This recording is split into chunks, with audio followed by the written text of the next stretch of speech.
నమస్తే, welcome to ఈహా TV. Cancer అనేది మన జీవితాల్లో చాలా ప్రమాదకరమైన వ్యాధి.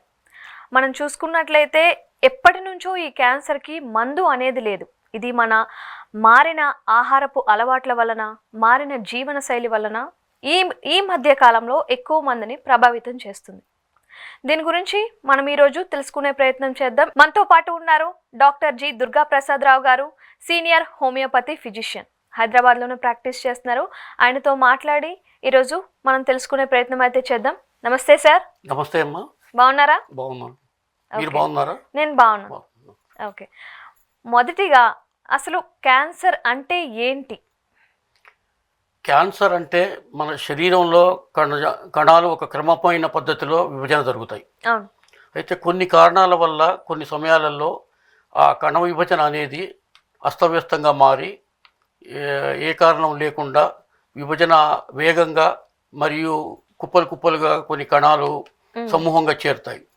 దీన్నే ఇట్లాంటి చెడు కణాలు చేరి ఒక కణితిగా ఫామ్ అవుతాయి. దీన్నే క్యాన్సర్ అంటాము. అయితే ఈ క్యాన్సరు ఇక్కడ ఈ కణితి ఏర్పడ్డ తర్వాత అవి స్థానిక కణజాలాల మీద ప్లస్ మిగతా కణాల మీద పనిచేయటమే దాడి చేయటమే కాకుండా అవి మళ్ళీ రక్తం మరియు లింఫాటిక్ సిస్టమ్ అంటే శోషరస వ్యవస్థ ద్వారా ఇతర భాగాలకు వ్యాపించి అక్కడ వాటికి కూడా ఎఫెక్ట్ చేస్తాయి. దీన్ని మనము మెటాస్టేసిస్ అంటాము. అంటే ఒక ఏర్పడ్డ చోటు నుంచి ఇంకో చోట క్యాన్సర్ ఏర్పడేదాన్ని మెటాస్టేసిస్ అంటాము. అయితే దీని అంతటికీ కారణం నిరక్షరాస్యత, సరి అయిన అవగాహన లేకపోవడం. అది క్యాన్సర్ ముదిరి చాలా మంది ప్రాణాలు సైతం కోల్పోతున్నారు. అందుకే క్యాన్సర్ వ్యాధికి ప్రాణాంతక వ్యాధి, ఇది ఒక సామాజిక వైద్య సమస్య అని మనం చెప్పుకోవాల్సి వస్తుంది. అవునవును. దీనికి ముఖ్యమైన కారణాలు ఏంటి అంటే, అవగాహన లేకపోవడం అనేది పక్కన పెడితే శరీరంలో ఈ క్యాన్సర్ అనేది రావడానికి ముఖ్య కారణాలు ఏమై ఉంటాయి? కారణాలు చాలా ఉన్నాయమ్మా. మామూలుగా మనం చెప్పుకున్నట్టు సమతుల ఆహారం లేకపోవడం ఒకటి, అవును, జీవనశైలిలో మార్పులు ఒకటి. ఇంకా అతి ముఖ్యమైన కారణాలు ఏంటంటే, ఈరోజు దైనందిన కార్యక్రమాలలో ప్రతి మనిషి ఉరుకులు పరుగులతో సరి అయిన వ్యాయామం లేకపోవడం, అవును, తర్వాత ఈ ఫాస్ట్ ఫుడ్స్ అవి తిని బాగా బరువు నియంత్రణ లేక ఒబేసిటీ, అధిక బరువు రావటం, ఇదొకటి. తర్వాత సరి అయిన పండ్లు, పాలు ఇట్లాంటి పోషక పదార్థాలు ఇచ్చే పదార్థాలను ఎక్కువగా తీసుకోకపోవటం. తర్వాత ఆలోచన సరళిలో చాలా మార్పులు ఉంటాయి. బాగా టెన్షన్ పెట్టుకొని తీవ్రమైన ఒత్తిడితో ఉంటారు. దానివల్ల ఇమ్యూన్ సిస్టమ్ దెబ్బతింటుంది. ఆ ఇమ్యూన్ సిస్టమ్ దెబ్బతినటం వల్ల ఎలాంటిది అయినా సరే ఇన్ఫెక్షన్ రూపంలో కానీ లేదా ఇలా క్యాన్సర్ రూపంలో కానీ రావచ్చు. అందుకోసమని ఈ కారణాలన్నీ మనం సక్రమంగా సరి చేసుకుంటే క్యాన్సర్ బారిన పడకుండా దూరంగా ఉండడానికి అవకాశం ఉంది. ఇప్పుడు ఆహారం తీసుకుంటే లైక్ సరైన ఆహారం తీసుకోకపోతే క్యాన్సర్ వస్తుంది అని అన్నారు కదా. అదొకటే కారణం కాదమ్మా. అది కూడా ఒక కారణం, ఒక కారణము. అది కాకుండా ఇంకా స్మోకింగ్, తర్వాత ఆల్కహాల్, ఈ కామన్ అయిపోయినాయి కదా. ఈ స్మోకింగ్, ఆల్కహాల్ వల్ల చాలా రకాల క్యాన్సర్లకు అవకాశం ఉంది. ఇదొకటి, ఇది ఒక ముఖ్య కారణం.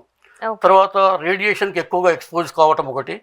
తర్వాత సూర్యకిరణాలకు ఉదయం నుంచి సాయంత్రం వరకు పనిచేస్తూ అక్కడ సన్లైట్లో ఉండే కిరణాల ప్రభావం వల్ల కూడా, కొంత సూర్యరశ్మి ప్రభావం వల్ల కూడా కొన్ని రకాల క్యాన్సర్లు వస్తాయి. కాబట్టి ఇవన్నీ కారణాలే క్యాన్సర్ రావడానికి. ఓకే, ఈ క్యాన్సర్లో ఎన్ని రకాలు ఉంటాయి? క్యాన్సర్లో ప్రధానంగా కార్సినోమా అనేది అతి ప్రధానమైన కారణం క్యాన్సర్. ఈ కార్సినోమాలో మళ్ళీ squamous cell carcinoma, basal cell carcinoma, transitional carcinoma. ఇది ఎక్కువగా చర్మం లోపల, శరీరం లోపల అవయవాలను కప్పి ఉంచే వాటి మీద ఎక్కువగా వస్తుంది. కాబట్టి ఇది స్క్వామస్ కార్సినోమా అంటాం ఇది. తర్వాత సార్కోమా అని ఒకటి ఉంది. ఆ సార్కోమా అనేది బోన్స్లో, తర్వాత బోన్స్ని కవర్ చేసే మజిల్స్లో, తర్వాత కార్టిలేజ్లో, ఇట్లాంటి వాటిల్లో వచ్చేది. దాన్ని సార్కోమా అంటాం. అది కాక లింఫోమా అని ఉంది. అది లింఫాటిక్ సిస్టము, మన శరీరంలో లింఫాటిక్ సిస్టమ్ అని ఉంటుంది. ఆ లింఫోమాలో ఫామ్ అయ్యేదాన్ని లింఫోమా అంటాము. అలాగే మెదడు, వెన్నుపూసలో వచ్చే క్యాన్సరు, అది కేంద్ర నాడీ వ్యవస్థలో ఉన్న కణాల అస్తవ్యస్తం ద్వారా అందులో సమతుల్యత లోపించి కణాలు ఎక్కువగా పెరగటం వల్ల అక్కడ కేంద్ర వ్యవస్థ దెబ్బతిని దాని ద్వారా మెదడు వెన్నుపాముకు క్యాన్సర్లు వస్తాయి. ముఖ్యంగా చిన్నపిల్లల్లో లింఫాయిడ్ ల్యూకీమియా అని ఒక టైప్ క్యాన్సర్ వస్తుంది. అది ఎక్కువ బ్లడ్ మీద ఎఫెక్ట్ అవుతుంది. అది చిన్నపిల్లల్లో వస్తుంది అనమాట.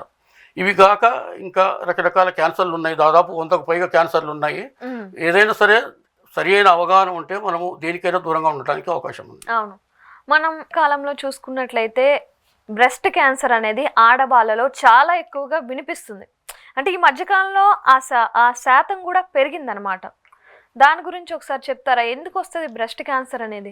బ్రెస్ట్ క్యాన్సర్ రావడానికి ప్రధానమైన కారణము అది ఆడవాళ్ళల్లో కూడా కొన్ని చెడు అలవాట్లు ఉండటము, జీవనశైలిలో మార్పులు, తర్వాత వాళ్ళల్లో కూడా స్మోకింగ్, ఆల్కహాల్, తర్వాత వాళ్ళల్లో కూడా ఒబేసిటీ కారణం. అంటే కొందరు ఏ స్మోకింగ్, డ్రింకింగ్ ఇవేం చేయకపోయినా సరే అంటే వాళ్ళకి ముఖ్యమైన కారణాలు. అంటే ఇవి లేకుండా కూడా వచ్చేవాళ్ళు ఉన్నారు. ఎందుకంటే ఒక 10% మనకు జెనెటిక్గా వచ్చే అవకాశం ఉంది. అంటే వంశపారంపర్యంగా రావచ్చు, లేదా ఆ ఏజ్లో ఆ జనరేషన్లో ఉన్న వాళ్ళల్లో జెనెటిక్గా కొన్ని మన శరీరంలో ఉండే కణ విభజనను నియంత్రించే డిఎన్ఏ అనే ఒక ఎంజైమ్ ద్వారా అది కణ విభజన చేసేయడానికి కొంచెం అస్తవ్యస్తమైనప్పుడు అది జెనెటిక్ జన్యు మార్పులు జరిగి దానివల్ల కూడా రావచ్చు. అందుకని ఏ అలవాట్లు లేకపోయినా కూడా రావడానికి అవకాశం ఉంది. ఇది ఈ రకాల కారణాలతోని ఈ పేదరికం ఒకటి. అంటే వాళ్ళకి సరి అయిన దాని మీద అవగాహన లేకపోవటం, దాన్ని సరి అయిన ముందుగా గుర్తించలేకపోవటము, తర్వాత లక్షణాలు ఉన్నా కూడా వెళ్ళాలంటే భయం ఒకటి, ఖర్చుతో కూడుకున్న పని, భయం, ఖర్చు కంటే ముందు భయం. అంటే క్యాన్సర్ అనగానే ఒక రకమైన భయం, టెస్ట్ చేసుకోవడానికి కూడా వెళ్ళరు. అయితే ఈ బ్రెస్ట్ క్యాన్సర్ వచ్చిన వాళ్ళకి ఒక ముఖ్యమైన విషయం ఏంటంటే, గమనించిన ఎవరైనా సరే, చదువుకున్న వాళ్ళు కానీ చదువుకోని వాళ్ళు కానీ, సెల్ఫ్ బ్రెస్ట్ ఎగ్జామ్ అనేది ఒక టెస్ట్ ఉంది. ఆ సెల్ఫ్ బ్రెస్ట్ ఎగ్జామ్ అనేది మన బ్రెస్ట్ మనమే పరీక్షించుకొని కొంత అవగాహనకు రావచ్చు. చాలా మందికి తెలిసినా కూడా దీన్ని ఇగ్నోర్ చేస్తారు, దీన్ని సరిగా పాటించారు. ఎందుకంటే మొదట్లో సూక్ష్మంగా కొంచెం కణుతులు అవి పెరిగినప్పుడు, చర్మంలో లంప్ లాగా వచ్చి లోపల బ్రెస్ట్లో లంప్ లాగా వచ్చినప్పుడు, ఆ లంపు కొంతమంది మామూలుగా వేరే ఫైబ్రోఎడినోమా అని వేరే నాన్ క్యాన్సరస్ ట్యూమర్స్ కూడా ఉంటాయి. అంటే చాలా మందికి ఇప్పుడు 20 to 40 years ఏజ్ మధ్యలో ఈ ఫైబ్రోఎడినోమా అనేది సర్వసాధారణమైన నాన్ క్యాన్సరస్ ట్యూమర్ అన్నమాట. అయితే అదే లేవు అనుకొని ఊరుకోవటం, అందరికీ వస్తుంది అట్లాగే ఇది నాకు కూడా వచ్చిందని అనుకోవటం, దానివల్ల కొంచెం ఇగ్నోరెన్స్ చేసి లేట్ చేయటం. తర్వాత ఎగ్జామినేషన్ మనం సొంతంగా ఎవరికి వాళ్ళ ఒక అద్దం ముందర నిలబడి ఒక 3 వేళ్ళు, ఈ మధ్య 3 వేళ్ళు మనం ఫ్లాట్గా ఉంచి ఈ బ్రెస్ట్ పైన పెట్టి మెల్లమెల్లగా పైన మళ్ళీ కొంచెం లోతుగా ఇంకొంచెం డీప్గా దాన్ని ఇలా మనం పాల్పేట్ చేసి కొంచెం ఒత్తి చూసుకున్నట్టయితే లోపల ఏమైనా మనకు తెలియకుండా చిన్నపాటి కండితే ఏమైనా ఉంటే అది మనం గమనించడానికి వీలవుతుంది.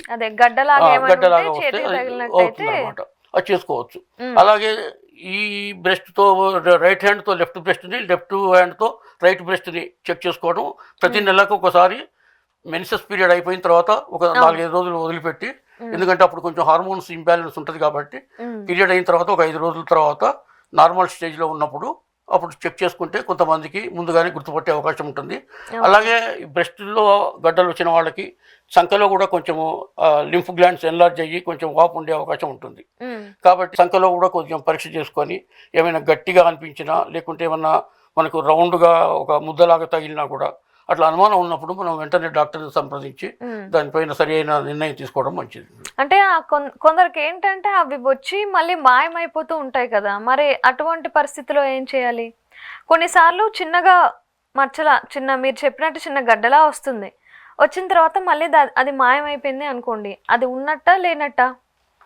అంటే అట్లా మాయమైపోయే గడ్డలు మళ్ళీ కనపడకపోతే మనం దాన్ని పెద్దగా పట్టించుకోవాల్సిన అవసరం లేదు. అది కంటిన్యూగా ఉన్నప్పుడు మాత్రమే మనం దాని మీద నిఘా పెట్టాలి.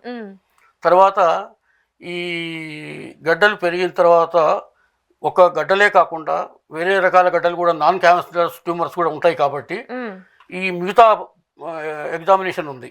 బ్రెస్ట్లో ఏంటంటే చర్మం కలర్ మారటం, తర్వాత బ్రెస్ట్ నిప్పుల్లో చర్మం మీద కురుపులు, పుళ్ళ లాంటివి రావటము, తర్వాత నిప్పుల నుంచి కొంచెము ఏదన్నా ఒక లిక్విడ్ లాగా రక్తంలాగా కారటం, తర్వాత ఇలా నిప్పులు ఒత్తి చూసుకుంటే దాంట్లో నుంచి కొంచెం జిగురుగా రక్తంలాగా సొనలాగా కారితే అప్పుడు అనుమానపడాల్సి ఉంటుంది. ఉమ్, తర్వాత ఆ నిపుల్ ఏరియా కూడా కలర్ అంతా మారుతుంది అనమాట. ఉమ్, ఇలాంటివన్నీ గమనించినప్పుడు తప్పకుండా అది ఏదో ఒక మనకు ఒక ముఖ్యమైన లోపల ఏదో ప్రాబ్లం ఉందని చెప్పి మనం ఉన్నట్టే. వెంటనే డాక్టర్కి వెళ్ళి ఉమ్. చెక్ చేసుకోవడం మంచిది. కాదు మరి ఈ ఏవైతే ఉన్నాయో మీరు చెప్పిన ఇప్పుడు ఇవి ఎన్ని రోజుల్లో వృద్ధి చెందుతాయి అంటే ఎక్కడో ఒక రోజు మొదలవుతుంది ఇది వృద్ధి చెంది అలా గడ్డలా మారడానికి ఎన్ని నెలలు పడుతుంది? అది మనకు అంత ఖచ్చితంగా తెలియదమ్మా. అది లోపల ఎప్పుడైనా మొదలు కావచ్చు. ఉమ్, కానీ దాంతోపాటు మిగతా లక్షణాలు చెప్పాను కదా నేను, అవును. ఈ కలర్ చేంజ్ అవ్వడము, తర్వాత స్రావాలు కారటము, ఉమ్, తర్వాత నొప్పిగా అనిపించడము, ఉమ్, అలాంటివి ఉన్నప్పుడు మాత్రం తప్పకుండా అది మనం వెంటనే గుర్తుపట్టే అవకాశం ఉంటుందన్నమాట. Okay okay. దీనికి ముఖ్యంగా ఇంకొకటి ఏంటంటే మెమోగ్రామ్ టెస్ట్ అని కూడా చేయించుకోవాలి. ఉమ్, 40 సంవత్సరాలు దాటిన ప్రతి మహిళ సంవత్సరానికి ఒకసారి మెమోగ్రామ్ పరీక్షలు చేయించుకుంటే ఆ మెమోగ్రామ్ పరీక్షలో మనకు ఖచ్చితంగా ఏదన్నా అబ్నార్మాలిటీ ఉంటే, ఏదన్నా లోపల కణాల పెరుగుదల, లేకపోతే ఏమన్నా ఇంకేమన్నా కణాలు కణుతులు ఏమన్నా మనకు తెలియనివి ఏమన్నా ఉంటే ఆ మెమోగ్రామ్ పరీక్ష ద్వారా బయటపడతాయి. Okay okay. ఇప్పుడు మనం చూసుకున్నట్లయితే పురుషుల్లో కూడా ఈ ప్రోస్టేట్ క్యాన్సర్ అనేది ఎక్కువగా వస్తూ ఉంది. దానికి కారణాలు ఏంటి? పురుషుల్లో ప్రోస్టేట్ క్యాన్సర్ రావడానికి కూడా ఇవే కారణాలు ఇంచుమించుగా. అందరికీ ఎవరికైనా సరే క్యాన్సర్ రావడానికి కారణాలు ఏమున్నాయో అవే కారణాలు మిగతా వాటికి కూడా వస్తాయి.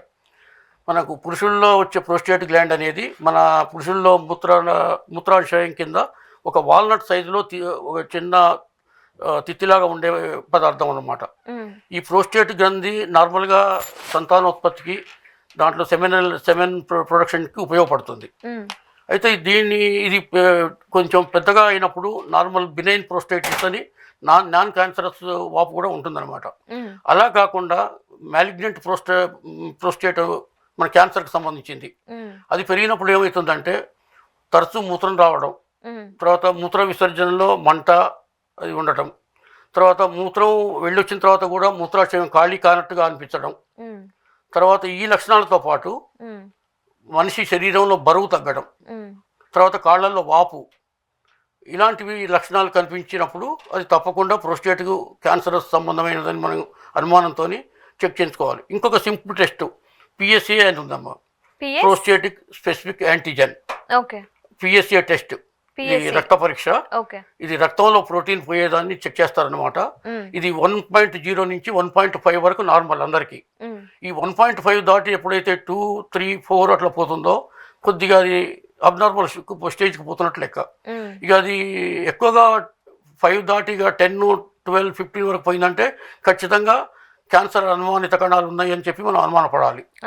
దీన్ని నిర్ధారణ చేసుకోవడానికి చాలా పరీక్షలు ఉన్నాయి. మామూలుగా బ్లడ్ పరీక్ష, రక్త పరీక్ష, మూత్ర పరీక్ష కాకుండా తర్వాత పెట్ స్కాన్ ఒకటి, తర్వాత ఇవన్నీ మనకు పరీక్షలు కొన్ని డాక్టర్ వెళ్తే వాళ్ళు చెప్తారు ఏమేమి పరీక్షలు అనేది. అవి చేసుకున్న తర్వాత వాటిల్లో నిర్ధారణ చేసి అది ఏ క్యాన్సరు ఏ స్టేజ్లో ఉంది అది. ఎందుకంటే క్యాన్సర్లో దాదాపు 4 స్టేజ్లు ఉంటాయి ప్రతి క్యాన్సర్లో. ఆ క్యాన్సర్ ఏర్పడ్డ కణము, ఆ కణం యొక్క ప్రాంతాన్ని బట్టి, దాని యొక్క సైజును బట్టి దాన్ని దశలుగా తీసుకుంటాం మనం. స్టేజ్ 1, స్టేజ్ 2, స్టేజ్ 3, స్టేజ్ 4 అని. అయితే ఈ స్టేజ్ 1, స్టేజ్ 2లలో కొంచెం తొందరగా గుర్తుపట్టడం కష్టం. ఎప్పుడైనా సరే స్టేజ్ 3, స్టేజ్ 4కు పోయినప్పుడే అడ్వాన్స్డ్ స్టేజ్లోనే బయటపడతాయి. అదే లక్షణాలన్నీ ఆ స్టేజ్లోనే మనం గుర్తుపట్టగలుగుతాం. అప్పటిదాకా ఈ 1, 2లో ఎక్కువ గుర్తుపట్టడం కష్టం. అందుకే క్యాన్సర్ పైన సరైన అవగాహన ఉంటే ముందుగానే మనం ఇవన్నీ తెలుసుకోవడానికి అవకాశం ఉంటుంది. సెర్వికల్ క్యాన్సర్ అనేది కూడా ఈ మధ్య కాలంలో ఆడవాళ్ళకి ఎక్కువగా వస్తుంది కదా, దీనికోసం కొంచెం ఎక్స్ప్లెయిన్ చేస్తారా? ఇది స్త్రీలలో ప్రధానమైన క్యాన్సర్ కింద లెక్క. ఇది సర్వైకల్ క్యాన్సరు. సర్వైకల్ క్యాన్సరు యుక్త వయసు దగ్గర నుంచి మిడిల్ ఏజ్ వరకు, అంటే 20 సంవత్సరాల వయసు నుంచి 40 సంవత్సరాల వయసు వరకు ఎవరికైనా రావచ్చు స్త్రీలకు.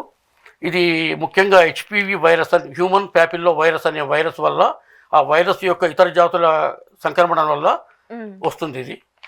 అందుకోసం అని చెప్పి ఇది లైంగికంగా ఏమైనా సమస్యలు ఉంటే ఆ లైంగిక సమస్యల ద్వారా వస్తుంది ఇది. తర్వాత పీరియడ్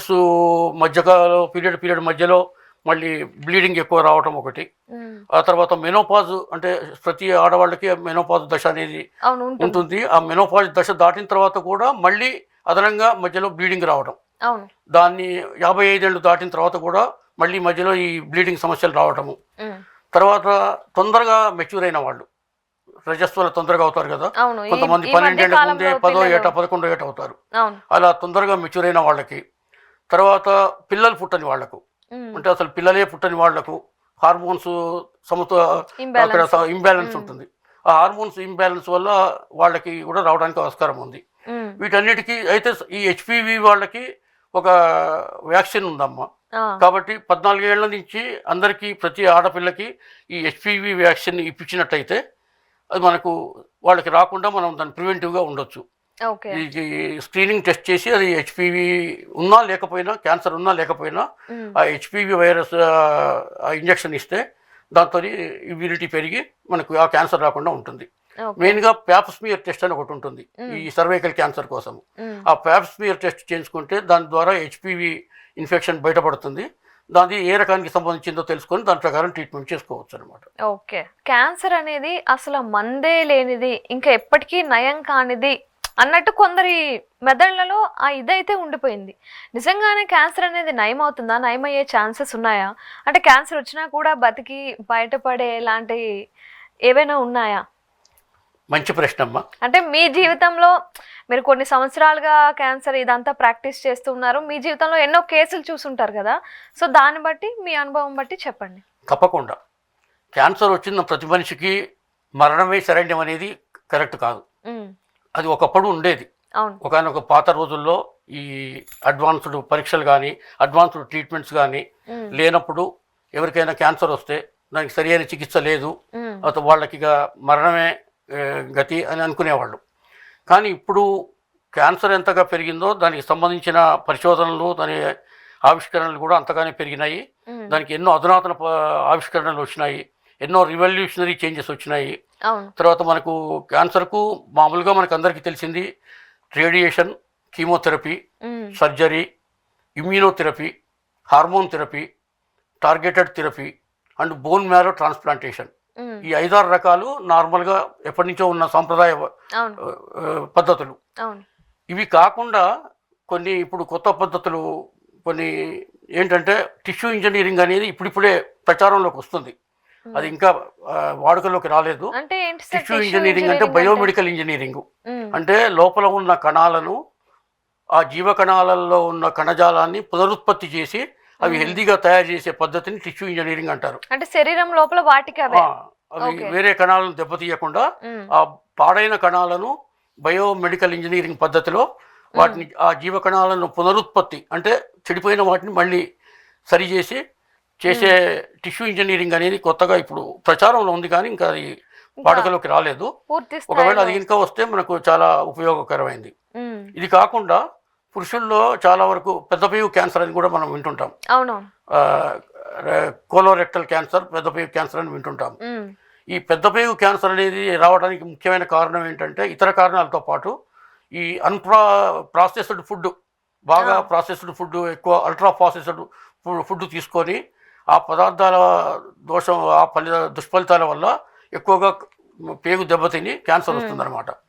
అయితే ఇప్పుడు దానికి కొత్త సిస్టమ్ ఈ మధ్యనే అది రిజల్యూషన్ మెడిసిన్ అని కొత్తగా ఒకటి శాస్త్రవేత్తలు ఒకటి కనిపెట్టడం జరిగింది.